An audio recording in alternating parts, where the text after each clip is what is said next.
Halo, berjumpa lagi dengan saya Erwin Supandi dari Winner Stocks Indonesia. Hari ini saya akan membawakan market review untuk perdagangan tanggal 4 November 2020. Ya, hari ini market koreksi ya, koreksi cukup dalam sebagai tanda dari respon market pasar terhadap pemilihan presiden di Amerika. Saya rasa bukan sebagai salah satu bentuk kekecewaan atau dukungan terhadap salah satu calon, tapi lebih kepada pelaku pasar saat ini sedang berhati-hati ya. Siapapun presiden yang terpilih, yang kita khawatirkan adalah terjadinya pergesekan, dan saya rasa pelaku pasar tidak mau terjadi itu ya. Kita mau suasana yang aman-aman aja, tentram dan kondusif ya. Apalagi di tengah saat ini kalau pandemi ya, lagi nggak ada isu apa-apapun, market belum tentu bisa bergerak bagus gitu kan. Ya, kalau buat kita gimana? Kalau buat kita trader saham di Indonesia bagaimana? Kalau saya melihat kita lebih kepada sesuaikan dengan plan masing-masing saja. Kalau saya lihat dengan kondisi market koreksi, kita manfaatkan momentum untuk buy on weakness, itu aja. Tapi jangan buy on weakness hari ini ya, itu sama aja menangkap pisau jatuh namanya. Kita cari peluang yang mana harganya sudah terkoreksi cukup dalam dan tidak buat lower low, itu kita akan atur strategi kapan waktu terbaik untuk kita buy on weakness. Jadi kita manfaatkan momentum aja gitu loh, untuk anggap segala sesuatu itu ada positifnya ya. Jadi ketika market koreksi ya siap-siap aja untuk belanja lagi. Dan dengan ini saya sebenarnya yakin juga teman-teman tadi juga ada banyak yang kemarin juga sudah banyak yang aksi profit taking juga. Tadi juga sempat profit taking. Dan saya berharap kita punya peluru ya, punya peluru untuk bisa buy on weakness nih. Nah, untuk besok bagaimana? Untuk besok saya lihat sih masih oke-oke aja ya. Dan Bapak Ibu apakah ingat ya ketika kemarin saya buat video ya, to be or not to be. Itu sebenarnya sedikit mencerminkan kondisi hari ini ya. Dan hari ini kita seperti kita tahu juga kan antara maju mundur nih, antara Demokrat atau Republik ya. Nah, saat ini pun elektoralnya juga kelihatannya juga sama kuat ya, 50-50 ya. Kalaupun menang mungkin cuma menang tipis ya. Nah, ini yang saya lihat sideways, kecenderungan untuk bergerak sideways, dan IHSG juga saya lihat juga berkecenderungan untuk bergerak sideways. Tapi gak usah khawatir, di setiap saat, di setiap masa selalu ada peluang. Don't worry, dan kita sikap ini dengan sikap positif saja. Dan walaupun hari ini marketnya galau, tapi kita tetap masih bisa dapat profit ya, masih dapat profit ya. Tagline kita anti badai. Every day is a profit day, atau setiap hari tetap ada cuan yang bisa kita dapat.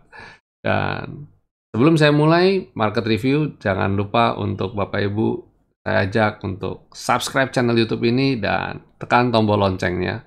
Dan pastikan Bapak Ibu, kalau Bapak Ibu mendapatkan manfaat dari channel YouTube ini, jangan lupa untuk beri tanda jempol ya. Dan bantu dukung channel YouTube ini supaya bisa berkembang lebih baik lagi. Dan saya butuh dukungan dari Bapak Ibu untuk share ya, share channel. Semakin banyak orang yang tahu channel YouTube ini, dan kita akan semakin banyak dapat manfaatnya ya. Oke, kita langsung mulai saja di chart composite ya. Nah, ini chart composite kita. Kemarin sudah saya ulas sih sebenarnya ya, bahwa IHSG akan ketemu resisten di 5181.66. Silakan Bapak Ibu nonton video saya lagi video kemarin. Jadi video itu kita buat setiap hari itu karena salah satu tujuannya adalah ini. Jadi kita bisa mereview ulang apa yang kemarin kita review, apa yang kemarin kita utarakan ya. Jadi sebagai salah satu bentuk buat saya untuk menunjukkan bahwa cara analisa itu seperti ini ya. Tidak mesti selalu benar dan kalaupun salah juga tidak usah kecewa dan tidak usah takut dengan kesalahan.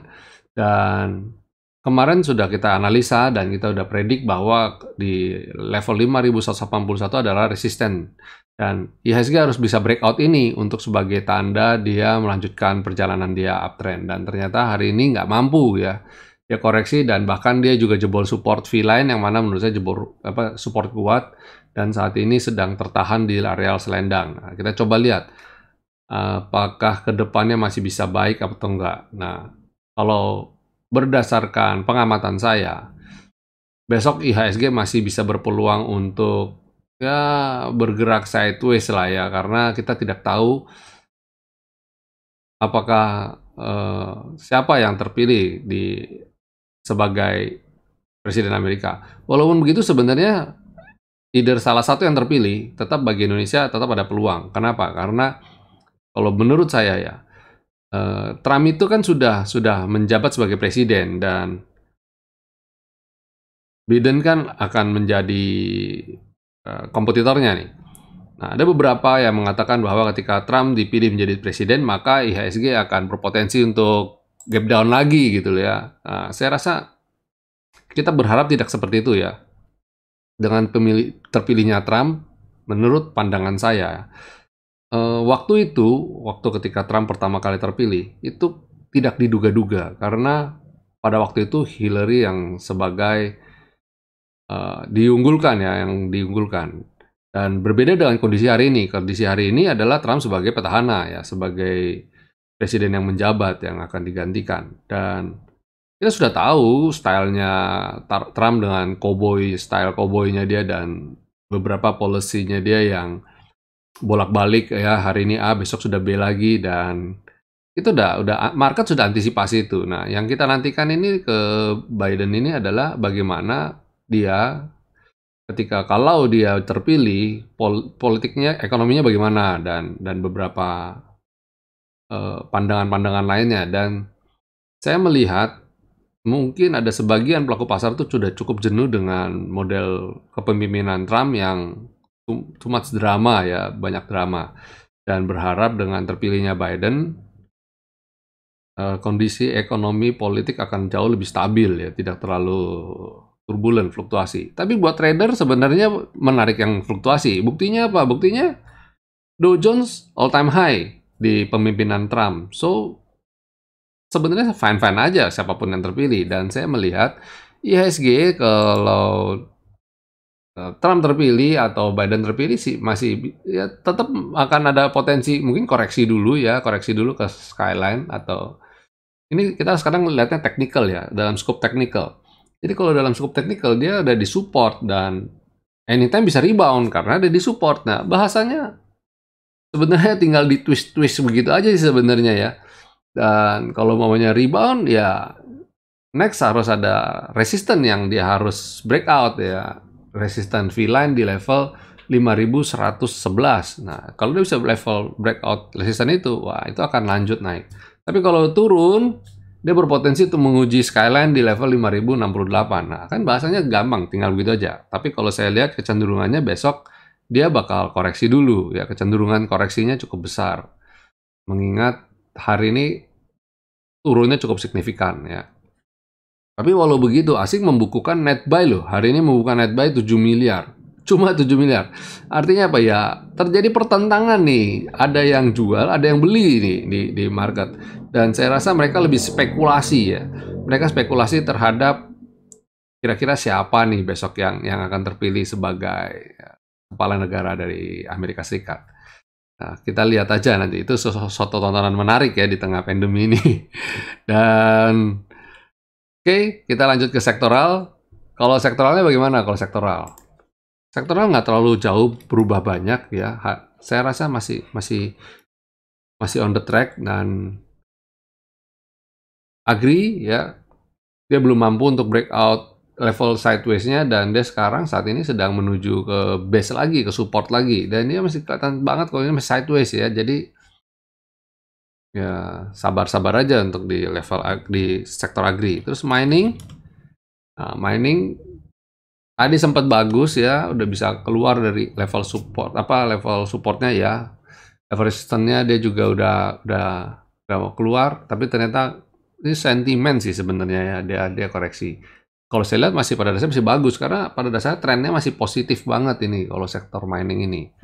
Kemudian sektor basic tertahan di V-line. Ya, semua beberapa saya lihat emiten saat ini sektoral juga sedang tertahan, dan kita coba lihat apakah besok dia bisa mampu untuk rebound atau kalau nggak dia nguji support lagi. Kemudian finance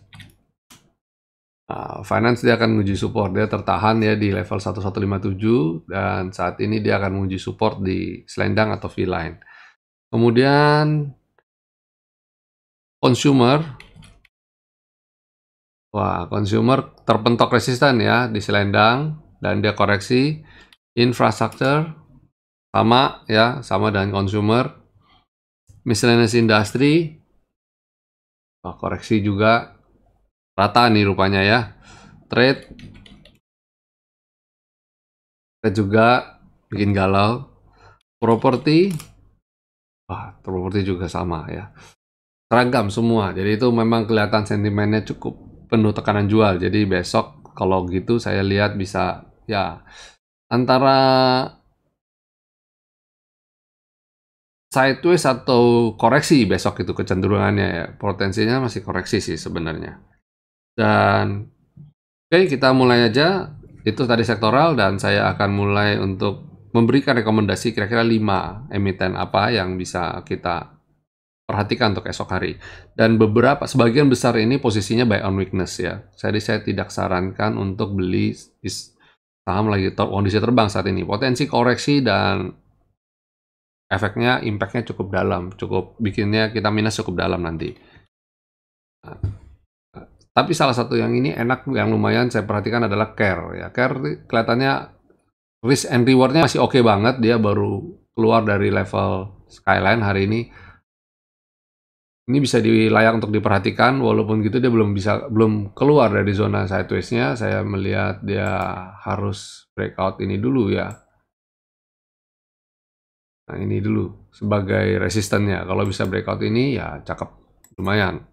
Kemudian BJBR saat ini sedang tertahan support, dan kita lihat kalau lagi koreksi gini dan dia akan potensial menutup gap. Nah, biasanya kalau dia udah nutup gap ya kita lihat momentum dia pembalikan, kita tunggu momentum pembalikan dia. Selain BJBR, dari sektor finance ada BBRI. BBRI kalau saya ini dia saat ini lagi pullback, tertahan di selendang, dan BBRI itu emiten yang anomali. Jadi beli itu ketika dia sahamnya merah, bukan ketika sahamnya lagi biru atau hijau. Jadi saya lihat ini kalau ketika koreksi adalah peluang untuk nambah posisi. Anggap seperti dapat barang diskon gitu ya. Kemudian Bull juga sama, lagi pullback, tertahan di level selendang. Saya lihat ini juga masih oke ya. Besok kalau dia bisa mampu naik ke atas selendang kita ya, itu silakan dicermati, itu akan baik. Dengan saya lihat ada resisten yang harus dia breakout, dia tembus, yaitu level ini. Nah, ini level ini adalah resisten dia, halangan dia. Kalau dia bisa breakout ini, saya rasa akan melanjutkan perjalanan dia untuk uptrend ya. Kita lihat beberapa kali dia sideways, tapi dia membentuk pola. Sebenarnya kalau ditelusuri lebih lanjut, ini ada pola triangle nih sebenarnya nih. Ya, ini ada pola triangle.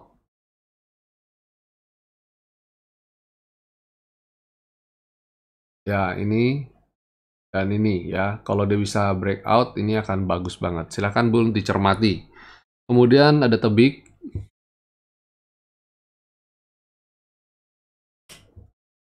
Nah, Tebik juga saya lihat dia tertahan, dia pullback, tertahan di bottom selendang. Potensial untuk rebound juga, silakan ya. Bapak Ibu kalau ini diatur strateginya untuk buy on weakness. Oke, itu market review hari ini. Saya juga tidak bisa berbicara terlalu banyak juga, dan waktunya juga sudah cukup sih, sudah 15 menitan juga.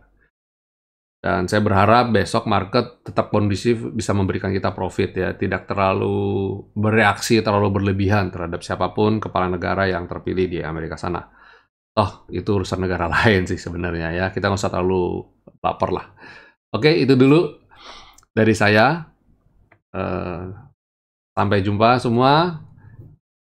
Ingat, stay safe, stay healthy, dan happy cuan. God bless you all.